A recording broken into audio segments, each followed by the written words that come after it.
L'actu sport du handball, également hier soir, et la suite de la 18e journée de Lidl Star League. Le PSG a dominé sans trembler Chambéry 30-21 au classement. Paris reste solide leader. Et puis le rugby, le coup d'envoi d'un week-end de championnat top 14 et Pro D2 au programme. Et ça a commencé hier soir par la Pro D2 et la victoire de Brive qui a infligé à Nevers sa première défaite à domicile cette saison. Score final 31-28. Les brévistes qui s'emparent des commandes du championnat. Voilà pour l'actu sport. Très belle journée à tous. L'invité du jour. Elles reviennent, ces fameuses tulipes contre le cancer. Pour nous en parler, ce matin, nous accueillons tout d'abord, Annie Auxiatre, bonjour, ainsi que Geneviève Lapeau, bonjour également, pour la lutte contre, la Ligue contre le cancer. À vos côtés également, les membres, et pas les moindres, le président du Lions Club de Montluçon-Doyen, Albert Castro, bonjour également. Bonjour mesdames, bonjour messieurs. Et le passe-président Vincent Riot, bonjour également. Bonjour. Alors c'est une opération qui se répète un petit peu tous les ans. Depuis combien de temps on fait cette opération au sein du Lions Club ? C'est la 21e année que nous avons commencé les tulipes. Cette action avait été menée, la première fois a été créée par Gérard Tarnot, que je salue ce matin. D'accord. Donc 21 ans que tous les ans le Lions Club plante donc ces fameuses tulipes au mois de novembre, et ça y est là elles vont éclore, elles vont être distribuées à partir de samedi, c'est ça ? Donc samedi 23 à partir de 10h et l'inauguration est à 11h. D'accord. Combien de tulipes ont été plantées là ? 75 000. 75 000 tulipes, voilà. D'accord. Ainsi que des narcisses. Nous avons planté 3 ou 4 rangées de narcisses qui sont magnifiques. C'est tout fleuri, c'est prêt à ramasser, alors quand vous voulez. D'accord. On va rappeler, avant de revenir sur cette opération, rapidement ce que vous faites tout au long de l'année au sein du Lions Club. C'est quoi vos opérations concrètement ? Eh bien, nous sommes dans le Téléthon, bien sûr. Le Téléthon, Alzheimer, le diabète. Le diabète. Donc voilà. Le diabète, le 27 avril, il y a un dépistage du diabète qui va se passer dans la galerie marchande de Carrefour à Saint-Jacques. Voilà. Oui. Toute la journée avec les 3 Lions Club dans le micro. Pardon, avec les 3 Lions Club du bassin économique, à savoir Commentry, Montluçon-Concordia et puis Montluçon-Doyen, le nôtre. D'accord.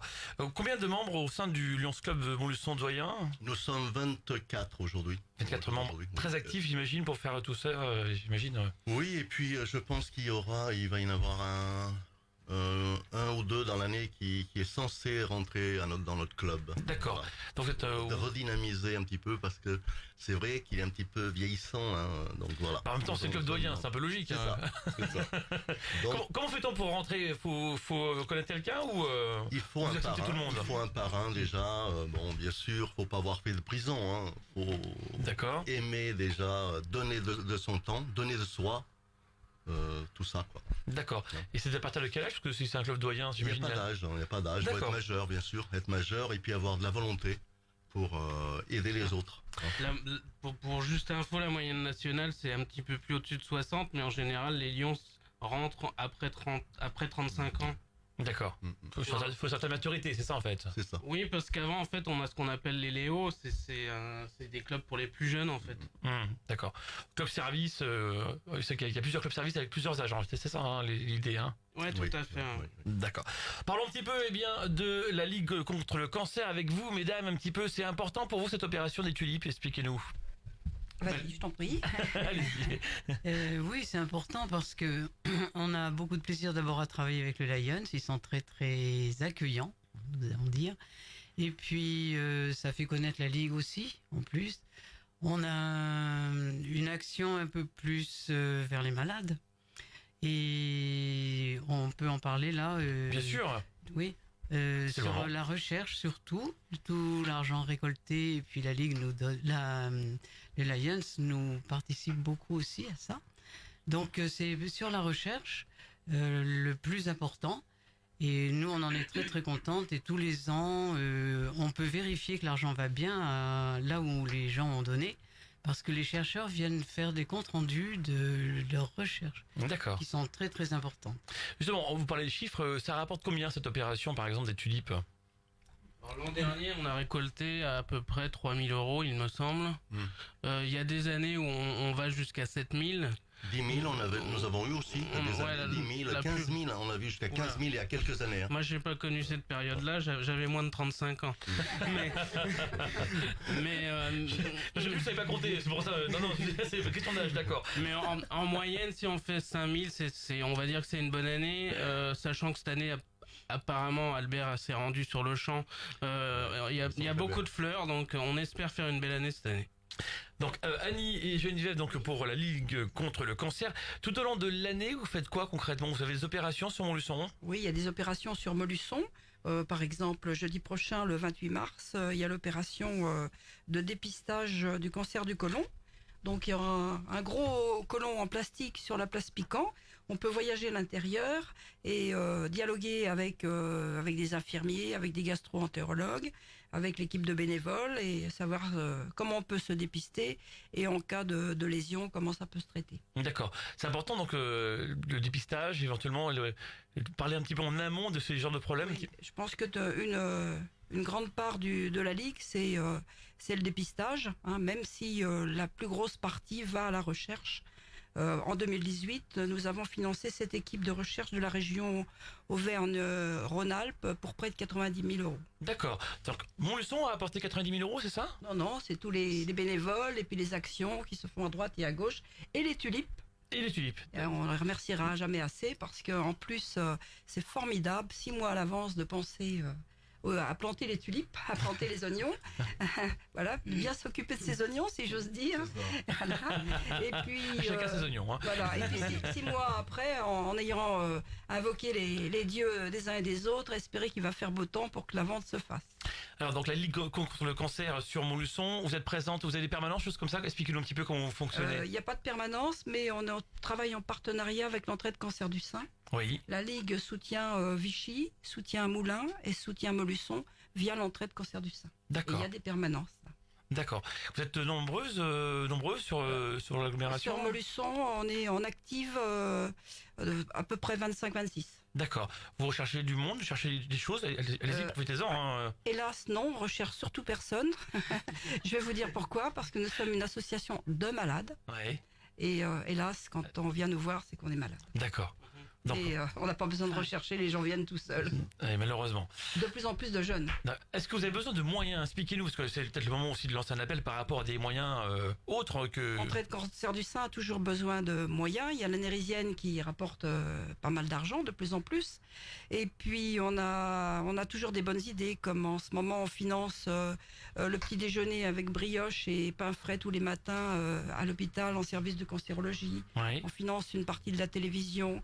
On a toujours des très bonnes idées qui émanent de la demande des malades. D'accord. Eh bien, entendu, ça c'est bien noté. Merci. On rappelle donc cette opération par rapport aux tulipes, ça démarre donc ce samedi. Oui. Ça coûte combien concrètement quand on veut prendre des tulipes sur le champ? 50 centimes la tulipe. C'est donné, franchement. C'est donné. Ouais, donc, franchement, c'est donné. Voilà. Vous êtes d'accord avec moi? D'accord. Est-ce qu'on peut me donner plus que raison? Bien sûr, hein, bien sûr. On peut. Bien sûr. Hein? Donc vous venez, vous les ramassez sur pied, vous partez vos petites tulipes, vous vous dites j'ai fait une belle action et puis voilà, ça fait plaisir à tout le monde et puis on aide les malades. Petite info, ceux qui veulent ramasser, on parlait des oignons ou des bulbes, oui. On peut les prendre et les replanter chez soi. Voilà. D'accord, pour 50 centimes, non seulement on a la tulipe, et en plus 50 centimes. 50 centimes, on a le bulbe et la tulipe, quoi. Tout à fait. D'accord. Alors, on parlait hors antenne tout à l'heure, c'était amusant parce que en effet, il y a des enfants qui découvrent un petit peu aussi ce côté oui. du jardin entre guillemets. Oui, hein. Moi j'ai donné un coup de main l'année dernière et j'étais épatée. Déjà, il y a une dame qui est venue me voir en me disant oh, je veux celle-là, mais il y a une abeille à l'intérieur. Donc j'ai dû chasser l'abeille. Et puis une famille, parce que les gens viennent beaucoup en famille. Oui. C'est un moment joyeux, familial. Oui. Une famille avec une petite fille, un petit bouchon de 2 ans, qui a tiré pour la première fois de sa vie la tulipe du sol et qui a appelé son papa. Regarde papa, il y a une patate au bout. Le Bible, évidemment. Bon, alors Laurent me posait la question, combien y a-t-il de jaunes, de rouges, on ne sait pas ça. On met au défi l'équipe de RJFM de nous le dire la semaine prochaine. Et celui qui a gagné, il aura... on va lui donner 100 €, tiens, celui qui rapporte le nom. Attendez, parce que là, il faut vérifier après.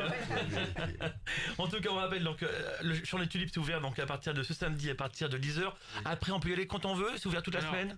La semaine, c'est de 13 à 19 et le week-end de 10 à 19. Petite nouveauté cette année, on va faire 3 marchés à Saint-Pierre le samedi matin. Donc pas celui qui vient parce qu'on inaugure, mais les 3 samedis de suite qui vont suivre l'inauguration. D'accord, donc ça veut dire que le samedi, ce marché Saint-Pierre, on peut récupérer ces tulipes sans faire l'effort d'aller jusqu'à l'étang de Sceaux. Tout à fait. Voilà, tout à fait. Car on rappelle, le champ des tulipes est à l'étang de Sceaux, pour ceux qui ne connaissent pas, les néo-montluçonnais notamment, qui ne connaissent pas cette opération. C'est vrai que on voit ce beau champ très coloré, c'est toujours très agréable en tout cas. Merci en tout cas à tous les 4 d'être venus à notre micro pour bien nous parler de cette opération et à très bientôt. Merci à vous. Et merci RJFM. Un petit mot, s'il vous plaît. Dites-moi. J'aimerais remercier, en tant que président de l'Union Scolaire de Montluçon, la ville de Montluçon pour l'aide au matériel, la ville de Prémia, et puis, bien sûr, Monsieur Diff, que je remercie encore pour son chant. Merci encore. Merci à toute l'équipe RJFM. Je vous en prie. Et merci encore. Tout est dit, merci. Au revoir. Merci. Au revoir. L'invité du jour.